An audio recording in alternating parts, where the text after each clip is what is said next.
ล่าสุดทีมงานกู้ภัยไทยที่ไปช่วยค้นหาคนสูญหายอยู่แข่งบ่อแก้วสปป.ลาวได้ออกมาโพสต์เคลื่อนไหวขอบอกขอบใจพี่น้องป้องป่ายของผู้ที่สูญหายจัดผ้าขวัญผูกคอต่อแขนก่อนส่งกู้ภัยไทยกลับประเทศ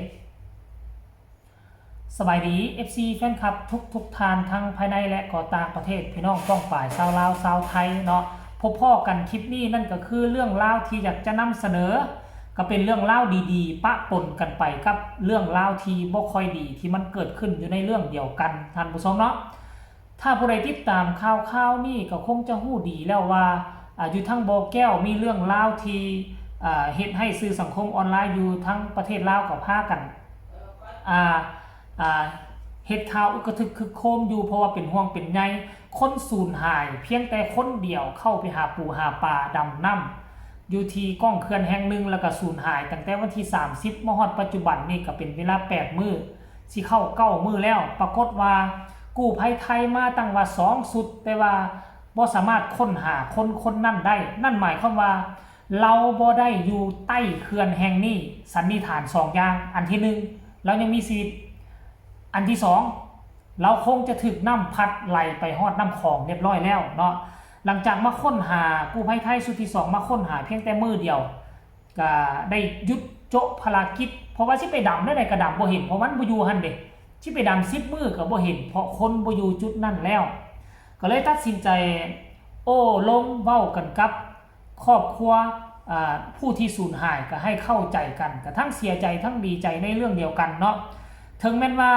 ทั้งทีมงานกู้ภัยไทยบ่สามารถค้นหาผู้ที่สูญหายของครอบครัวเขาเจ้าเอาไว้ได้แต่อย่างน้อยๆกู้ภัยทั้งฝั่งลาวและก็ทั้งญาติพี่น้องผู้สูญหายก็ได้เฮ็ดผ้าบ่ายสีสู่ขวัญเพื่อเป็นการตอบบุญแทนคุณเพื่อเป็นการเอิ้นขวัญกำลังใจให้มาอยู่กับตู่กับคิงก่อนที่จะกลับไปบ้านไปซองมีความเชื่อของคนลาวคนไทยก็บ่แตกต่างอย่างกันถ้าหากว่าเฮาไปเจอเรื่องไล่มาเฮาไปช่วยเหลือเขามีความเชื่อก็คือว่าคันเฮาบ่เอิ้นขวัญกับคืนมาอยู่เนื้ออยู่คิงย่านขวัญสิลงย่านขวัญสิลืมอยู่ในจุดนั้นย่านขวัญสิบ่ทันกลับคืนเข้าตู่เทื่อยังสิไปช่วยค้นหาคนสูญหายอยู่หั่นน่ะก็เลยจัดพาเข้าพาน้ำเฮ็ดบายสีสู่ขวัญคักแน่ดังที่ทุกคนเห็นอยู่ในรูปนั่นแหละท่านผู้ชมเนาะหลังจากนั้นกลับไปฮอดบ้านนั่นแหละก็เพิ่นก็ได้ออกมาโพสต์เคลื่อนไหวเพิ่นมีความรู้สึกแนวใดต่อกับเหตุการณ์นี้การมาช่วยลาวครั้งนี้ถึงแม้ว่าเคสนี้จะบ่เป็นเคสที่ยิ่งใหญ่และก็โด่งดังทั่วโลกคือกับเคสล่องแจ้งแต่อย่างน้อยๆก็ยัง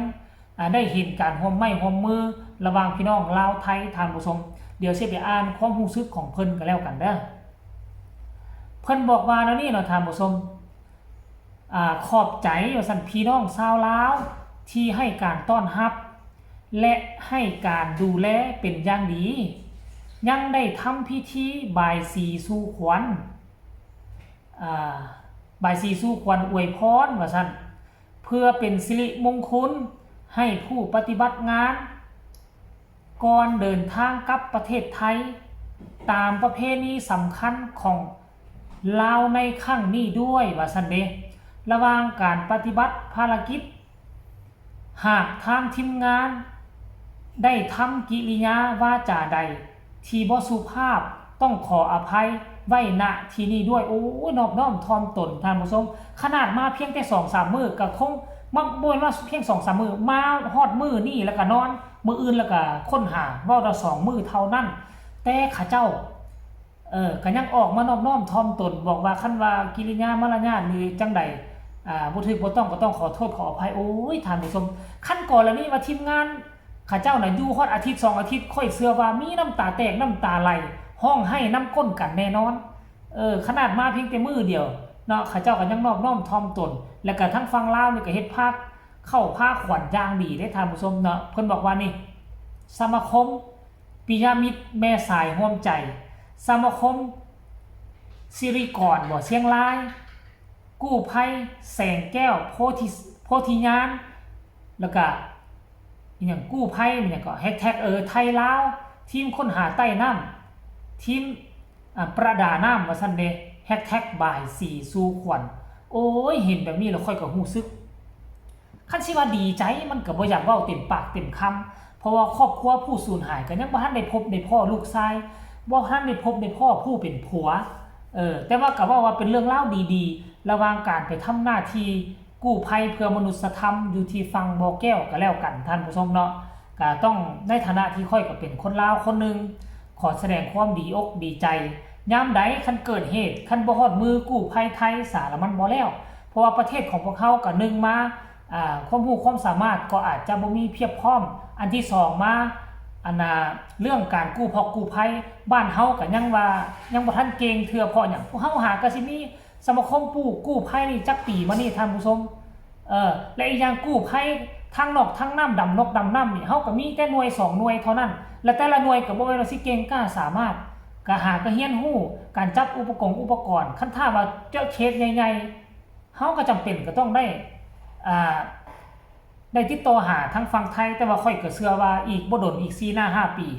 พวกเฮาก็สิมีเครื่องไม้เครื่องมือแล้วก็บุคลากรก็จะเก่งขึ้นบ่มีผู้ใดสิเก่งมาตั้งแต่เกิดดอกดังอาจารย์ติ้งลี่ว่าแม้แต่กระทั่งกู้ภัยไทยก็เช่นเดียวกันถ้าย้อนหลังไปประมาณ 3-40 ปีก็สิคล้ายๆคือลาวเฮามื้อนี้แหละทุกอย่างมันมีการเริ่มต้นมันมีเริ่มเฮ็ดแล้วก็พัฒนาแต่ว่าทั้งกู้ภัยพี่น้องชาวไทยเพิ่นก็พัฒนามาหลายหลายปีก็เลยได้มาตรฐานของสากลไปแล้วมีแต่ลาวเฮาก็ส่งบุคลากรไปเรียนไปไปแลกเปลี่ยนบทเรียนนํกันปัจจุบันนี้น้องๆทั้งฝั่งลาวของพวกเฮาก็เดินทางเข้าสู่ประเทศไทยเป็นที่เรียบร้อยแล้วล่ะก็กำลังไปฝึกฝนล่อหลอมการเป็นกู้ภัยใจอาสาช่วยเหลือประชาชนมี2คนปัจจุบันนี้ไปเรียบร้อยแล้วคนนึงก็คือตุนเอคนนึงก็คือตุนตายไปอยู่กับอาจารย์ติ้งลี่กาฬสินธุ์ตุนเอไปอยู่กับสายทานอยู่ที่นครพนมอยู่กับน้องส้มกับมนัสนะทานผู้ชม FC แฟนคลับอันนี้คือเรื่องราวได้ฟังแล้วก็รู้สึกดีอกดีใจปราบปลื้มใจเรื่องความห่มไม้ห่มมือของพี่น้องลาวไทยโดยเฉพาะกู้ภัยทั้งภาคเหนือของประเทศไทยกู้ภัยทั้งภาคอีกว่าภาคอีกอย่างภาคตะวันออกเฉียงเหนือบ่ภาคอีสานนี่นะก็สร้างชื่อเสียงให้ประเทศไทยแล้วมาล่าสุดนี่ก็เป็นกู้ภัยทั้งฝั่งเชียงของเชียงรายก็สิมาสร้างชื่อเสียงถึงแม้ว่าอาจจะสร้างชื่อเสียงบ่หลายก็น้อยได้ทานผู้ชม FC แฟนคลับเนาะก็ขอฝากฟังคลิปนี้ไว้อีกจักคลิปก็แล้วกันเด้อทุกคนขอฝากกดไลค์กดแชร์ไปให้พี่น้องลาวไทยได้